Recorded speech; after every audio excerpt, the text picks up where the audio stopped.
Hey, how's it going, everybody? Charlie Wilson here, aka Sinister Charlie. Welcome back. More fatty electron guy. So we've got Coke's secret recipe. So world's biggest Psyop. That's what it says. If my mouse would work, that'd be cool. I'm gonna go ahead and like that. Yeah. So I'm a big Coke guy. Used to be a big Pepsi guy. It was the choice of a new generation. Not so much now. I think Coke just completely blows Pepsi out of the water. I'm pretty sure that shows up in their sales and all that. My mouse is fucking up. Hey, let's watch.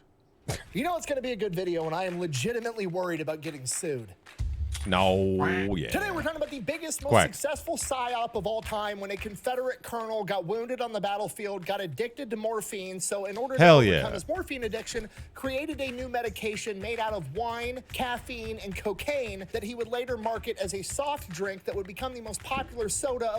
That's the best way to get off any drug. Just do cocaine. I did cocaine once for 2 weeks. I'm pretty sure that's somebody's joke. Of all time, Coca-Cola. I can feel the cease and desist already, but we're going to get into it right after word from our sponsor. Hey. What are you wearing? I'm not going to lie. It's kind of hot. You don't like it? I mean, it's cute. You've It been is watching way cute. too much Hell on Wheels, though. Well, I like their style, and I like the way they dress. I actually You'll got like you the this way hat, you look. so you can come follow me. What is happening right now? Go follow her. Do you want to watch me churn butter or not? Churn away. I gotta go. I'll be back in a fortnight. While playing Fortnite. Anyways, Delete Me, biggest sponsor of the channel. You guys know the deal by now. let me You get give out of them the way. money, they make sure the data brokers on the internet are not selling your I'll personal go over here. information. These data brokers are legally required to stop selling your information if you ask them to the right way. Unfortunately, each data broker We has sit a through ads different around right here. way. And Delete Me knows all of them. Not only do they go and they get all that information taken down, they continue to monitor all these data brokers in case they get your information again, and then they tell them to quit selling it again. You can actually do all that yourself. I mean, yeah, you could. You could also wire your own house and grow your own food, but at some point it becomes more cost and time effective to just let the professionals do their job. And plus, they'll probably do a better job to begin with. I mean, here's the results they got for me. They reviewed over 18,000 listings from over 180 different data brokers and gotten over 3,000 listings removed almost every single month. And to be honest, I have absolutely no idea how long that would have taken me to do it if I decided to do it myself, but I'm 100% sure I would rather just pay Delete Me like $6 a month to do it for me. So if you're like me and you wanted to give Delete Me a try, I'm gonna have a link and a discount code down below. Let's get back to the video. All right, our story begins with John Pemberton, a man that received his medical degree at the age of 19 years old, who would later go on to be a colonel in the Civil War and receive a saber wound at the Battle of Columbus and subsequently get addicted to morphine. Being a doctor, John realized that being addicted to morphine was not ideal, so he needed to find an alternative, and the one thing he found that worked was a cola wine called Vin Mariani. Now, coca wine at this point in time was a pretty popular product. It was exactly what it sounds like. It was wine mixed with coca leaves, Dude, and that's coca leaves is awesome. what you derive cocaine from. Which, by the way, I hear coca leaves aren't really that addictive. It's when you process it down into the actual cocaine is where it becomes a problem. I know what you're wondering. How much party powder are we putting inside of this wine? Great question. Well, Vin Mariani, for example, was approximately 7.2 milligrams of cocaine per fluid ounce, and a bottle was about 25 ounces for about a total of 180 milligrams of Colombian nose torque. Why don't you explain this to me like I'm 5? Again, milligrams not super helpful in trying to figure out how much yayo they're actually putting inside the wine, so I'll put it to you Don't this say way. yayo. The devil's dandruff is not just an illegal street drug, it is a medication that is used in the medical industry for certain medical procedures, and according to the standards of those procedures, the maximum dose that you should give someone is approximately 160 milligrams. And according to Google, the average recreational dose is approximately 30 to 70 milligrams, so it's safe to say they're putting a lot of Yeah, if you're a pussy. No, I did cocaine like in my life like twice. Like back when I was like I think 18. And that was only because we were drinking and somebody else bought it. But it's not what you think. Like you would think, oh, you're gonna get addicted. It's like, if you don't have the money, you're not really gonna go back to it. Which, you know, I was a broke 18-year-old, still broke, but you know. Peruvian marching powder inside of the wine. And this apparently helped John Pemberton with his morphine addiction for obvious reasons. So you may want to ask your doctor about A little bump. I wouldn't So recommend it after a though. while, John is like, you know what? I should make my own version of this. I should make an even better version. You know what this needs? It needs caffeine in it as well. I will not make garbage. We will produce a chemically pure and stable product that performs as advertised. Show So still he holds essentially up. makes a knockoff of Vin Mariani's Coca wine and then adds cola nuts to get caffeine in there as well. And his recipe has about 40 milligrams of caffeine and about 9 milligrams of nose beer. Coca leaves, Coca, cola nuts, cola. This is where we get Coca-Cola from. Oh. Yeah, it's all So he coming brings together. Coca-Cola to market, marketing it as a medication in 1866, and within a matter of months, the county that he resides in, Fulton County out of Atlanta, passes a temperance legislation that they are going to ban Boo, alcohol, temperance. So he can no longer have wine inside of Coca-Cola, so he has to switch over and changes it to carbonated water. The problem is, taking the wine out and adding carbonated water makes the entire thing taste like crap, and nobody's going to want to drink it, so he adds a shit ton of sugar. Sugar. More.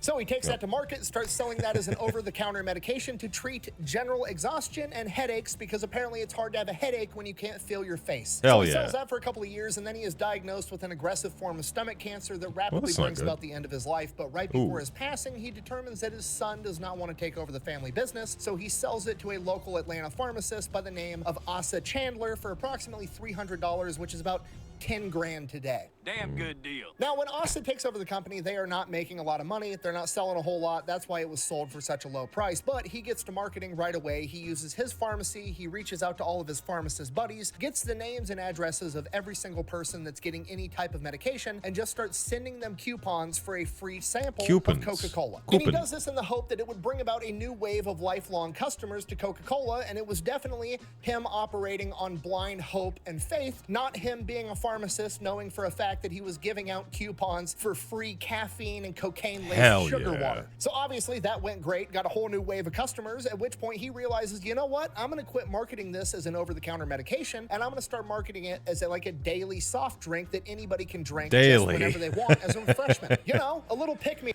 I'm going to be honest with you. I can't remember the last time I had a Coca-Cola. Probably like a couple of weeks. Like I drink way more energy drinks. I'm not sure which is worse, is the Ghost or the I mean, this doesn't have any sugar in it, but it's still, you know. Since I quit drinking booze and kind of supplemented with this. I don't know, I'm not sure which is. Probably the sugar's worse for you, I would assume. Me up. A little bump. Now, to be fair, this is Little not bump. unique. There's like 50 other products on the shelf at this point in time, all basically the same exact thing. The difference is Asa Chandler decides that he's going to take a bunch of his profits and he's going to use that in marketing. There's banners, billboards, magazine ads. They're all over the place. And then, since he's now a soft drink and not a medication, he doesn't actually have to market all the ingredients in his product, and he just kind of like conglomerates all of the secret recipe and labels it as Merchandise 7X, and it becomes Coca-Cola's secret recipe. Which also helps with marketing, because you get to say, I have a secret recipe and nobody else is like us. Everybody wants our secret recipe. The most important ingredient of all, 4 heaping pounds of freshly ground. I warned you. And in doing that, Yeah, that's all well and good. But who has that Shasta secret recipe? I don't know if I think I'd rather choose Shasta over RC Cola. Coca-Cola becomes the name brand popular version of all these products, and that's the one that succeeds the most. So by the 1890s, things are going great for Coca-Cola, and then in 1895, they revolutionized marketing by coming out with a new marketing campaign known as the Coca-Cola Girls. Basically, they The figured, you know Goyles. what would go great with our party powder drink? Attractive females. This is one of the first cases of sex sells ever used. Now, to us, this seems obvious, but this is like the first time this has ever happened. So at the time, this was like a stroke of genius that would go on to become one of the standards of marketing for the rest of forever. And from here, they just keep going. They just keep putting more and more of their profits back into marketing. When radio becomes popular, they've got ads all over the radio. When TV becomes popular, they've got ads all over the TV. They start working with actors and famous athletes. Coca-Cola is absolutely everywhere. But then they experience kind of a setback, because by the early 1900s, the United States government is really, really cracking down on... I'm running out of Crack. euphemism for cocaine. Nose candy. They're really cracking down on nose candy. And this, in large part, is kind of fueled by racism. There's literally a New York Times article that I'm not even going to read the title of that goes on to claim that when a black man takes cocaine, he becomes impervious to bullets. Yeah, it was the God damn it. What was the guy's name? There was the Guy who published all the newspapers. He owned like a bunch of newspaper. Hearst. Yeah, but he was big on that, and also the marijuana, reefer madness, all that stuff. Which is kind of gross. I think if you're an adult, you should be able to do whatever the hell you want to your own body. This is me. Very libertarian of me. I'm not joking. Here's the article. So now Coca-Cola's got to take the booger sugar out of the secret recipe, but guess what? So does everybody else. So Coca-Cola isn't really affected, and they remain the dominant actor in the soft drink arena. I am invincible! So by the 1920s, they're crushing it. They've got the entire market on lock, and they're like, who do we target next? Kids. Let's target kids. There you go. While they're young, while their brains are still malleable and There you squishy, go. we'll have lifelong customers. So by the 1920s, they start associating themselves with Santa Claus. Now, fast forward like 20 years, all the kids that grew up on Coca-Cola and Santa Claus are now. Yeah, because I think the red-coated Santa Claus was a Coca-Cola invention. I think before that, Santa Claus used to wear green. Was well known for wearing green. I think that's a Coca-Cola thing. Getting involved in Pretty World War II and have to get shipped off to war. And at this point in time, Coca-Cola is all over the planet, including Germany. Coca-Cola is literally Adolf Hitler's favorite drink at this point. It's in time. everybody's But favorite after Pearl drink. Harbor and Germany declares You hear that, kids? If you drink Coke, you're just like Hitler. war on the United States of America. Obviously, America is no longer going to be doing trade with Nazi Germany, so Germany can no longer get Coca-Cola. I don't know what you're thinking. If there's already Coca-Cola plants in Germany, why can't Germany just seize the Coca-Cola plants and continue making their own version of Coca-Cola? Well, because the way this works is the raw condensed syrup that makes up Coca-Cola when added with carbonated water is all made in the United States, and then it is shipped all over the world to bottling plants where they mix it with the carbonated water and bottle it. So they actually don't know how to make the concentrated syrup because it's a secret recipe. So once they cut off the supply of concentrated syrup, they can no longer make Coca-Cola. So these bottling plants in Germany need to come up with their own version of Coca-Cola, and they don't know what they're doing, so they just start using a bunch of food waste like extra fiber and stuff left over from fruit, and they end up making a fruitier version of Coca-Cola. Oh, that ends up Fanta. being called Fanta, Yeah. and this is I where forgot. Fanta comes from. Now, back on the American front, they're starting to ration things, and one of the biggest things that gets rationed is sugar. So Coca-Cola ends up, paying a bunch of politicians and then going over to these rationing boards and are like, hey, Coca-Cola is essential. You can't cut our sugar ration. And thanks to paying off politicians and also everybody loving Coca-Cola at this point in time, Sure. the government agrees. So Coca-Cola is allowed to keep putting just as much sugar into their drink as they always have. And then RFK Jr., his voice got even raspier. And most other brands are forced to cut back on the sugar, making Coca-Cola by far and away the best soda around. Sugar! Need sugar! Hey, they're not riding the white horse anymore. And then Coca-Cola has a stroke of genius. I don't know if they intended it to work out this way, but it did. They basically come out and say, hey, we support the American troops. We're going to guarantee that any American service member, no matter where they are in the world, can get themselves a cold Coca-Cola for the same 5 cents. We are literally willing to lose money on every single soda if it means getting these guys a taste of home. Now, Coca-Cola is supporting the troops. The American people love it. The government loves it. And Coca-Cola approaches the government and is like, hey, it's getting awfully expensive getting Coca-Cola all the way around the planet in the Pacific theater and the European theater. How would you guys feel about helping fund us build some more bottling plants out in more remote locations? So the US government and taxpayers essentially fund the building of 65 Coca-Cola bottling plants all over the world. Now, this does Well, several there you things. go. A, it galvanizes the support of this entire generation that they now love Coca-Cola because it was the one thing they got to taste when they were away from home for 4 years fighting in World War II. And two, it exposes the rest of the world to Coca-Cola because now the American troops are drinking it and they're giving it out to all these other civilians and all these other territories that they're occupying, giving it even further reach all over the planet. Okay, if you're not picking up what I'm putting down, I'm trying to tell you that Coca-Cola has just convinced the American taxpayer to fund their global expansion while the United States military turns into the biggest sales force on the planet. So World War II ends, Coca-Cola resumes control of all the bottling plants that were captured by Nazi Germany, and now they have a new popular soda known as Fanta. On top of that, they're more popular than ever. They are galvanized with the greatest generation because Coca-Cola was the official soda of World War II. Time passes, Official. by the 1950s, 1960s, studies are coming out saying like, hey, maybe drinking caffeinated sugar water is bad for you if you're drinking 12 Boo, a I mean, day. all right. So Coca-Cola wanting to kind of pivot a little bit is like, okay, well, we should get into the healthier drink market. Tab? What's something healthy? Fruit juice. What's Oh. that super popular brand that was developed in World War II to help soldiers get vitamin C? Minute Maid. They buy out Minute Oh, Maid, okay. and now they Well. own that too. And this is where the psyop really begins, because as time passes, it becomes more and more apparent that soda actually is not that healthy for you. And because of What? that, the rules on how you're allowed to market and what you're allowed to say get more and more strict, particularly in marketing to children. So Coca-Cola's like, fuck it, I'm gonna find a loophole. We're just gonna spend $750 million and we're gonna buy out Columbia Pictures in 1992. Oh, well. And then all the movies that come out of this major production studio are right. all gonna feature Coca-Cola in subliminal advertisements. Okay, you think it was a coincidence that Ralph Macchio was drinking Minute Maid at breakfast with his mom, and then when he's training in the kitchen with Mr. Miyagi, he's drinking an ice cold Sprite, also a Coca-Cola product? Absolutely not. It's actually documented that Ralph Macchio was mad at how much product placement that Coca-Cola was making him do in that movie, so he tried to conceal the fact that he was drinking a Sprite, and Coca-Cola and the studio made him refilm that scene and show the Sprite for a certain amount of time in that particular scene. Which is crazy because, I guess, no, I was thinking Back to the Future. Back to the Future was Universal, I think. That's why they had Pepsi products, I guess. I'm pretty sure.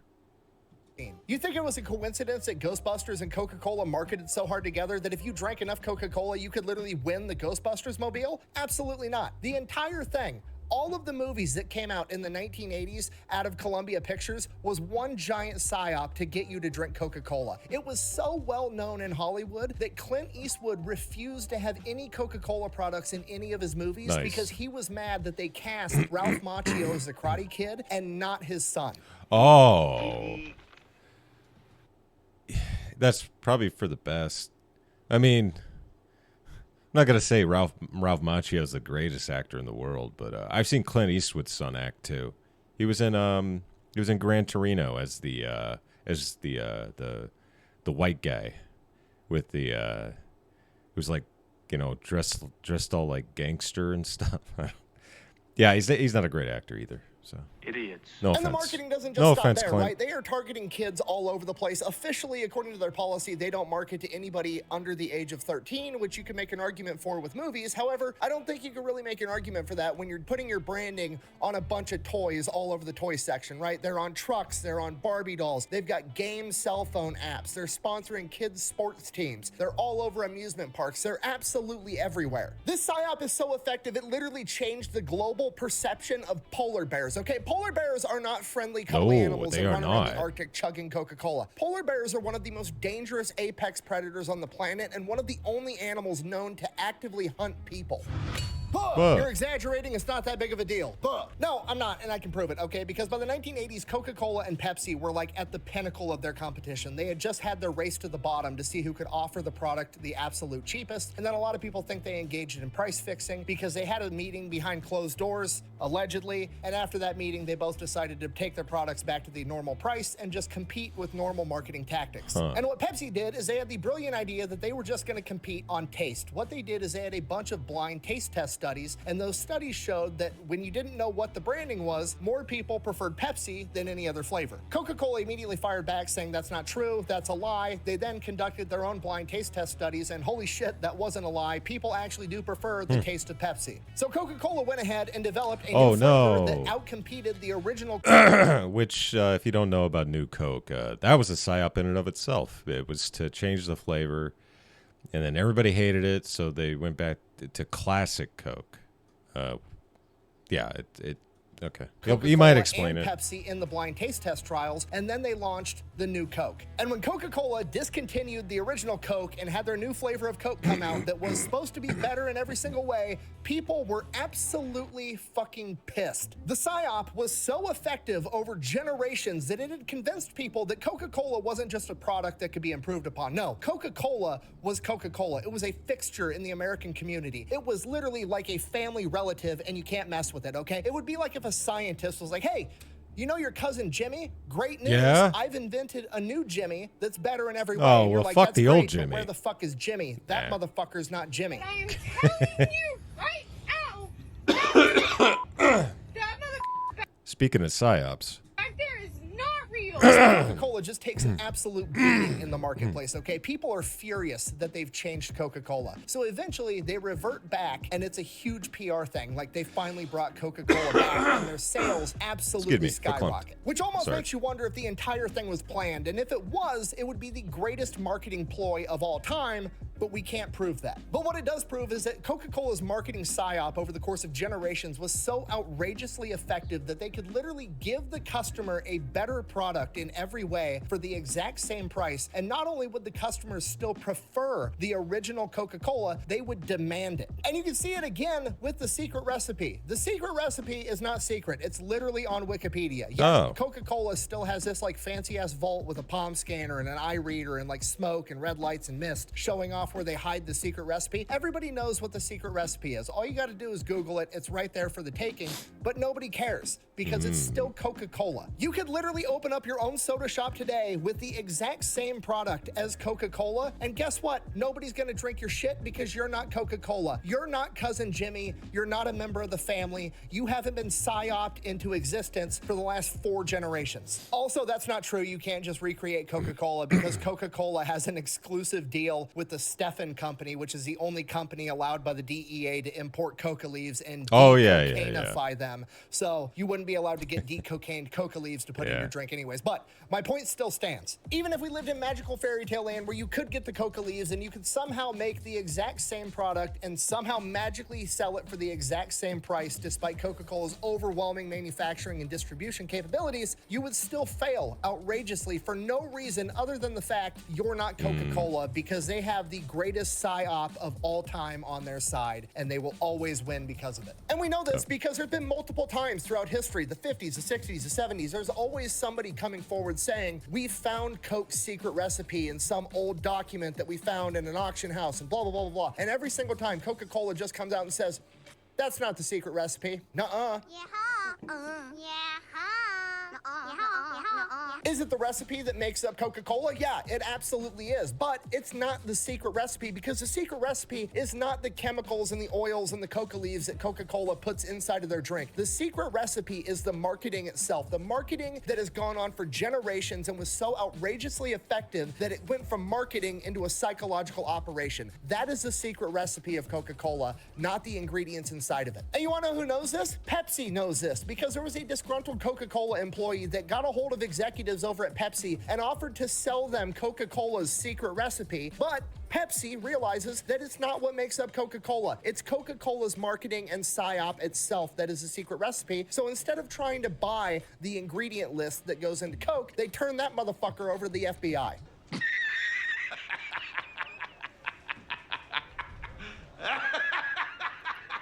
So yeah, in conclusion, Coca-Cola has the most successful marketing of all time. I don't know where the line is that separates marketing and psychological operation, but I feel fairly certain in saying Coca-Cola passed it a while ago. Coca-Cola's marketing is so good, they literally took a Confederate colonel's recipe for his medication to help him overcome his morphine addiction and turned it into the most recognizable beverage and one of the most recognizable brands, period, on the planet. Branding that was so successful that it transcended being a product and it became its own entity, meaning that if you were to actually try to change it, you would be fundamentally changing what that product itself was. And in that, there's never been a better demonstration of how overwhelmingly effective just marketing can be. Marketing can be so effective that it is the secret recipe. Thank you for watching. Best way to support the channel is go buy some merch over at thefatelectrician.com. Quack, bang, out. Coca-Cola, yeah. Coca-Cola, hey. Gonna drink Coke. All right, time to start the stopwatch day. and see how long it takes for me to get a cease and desist.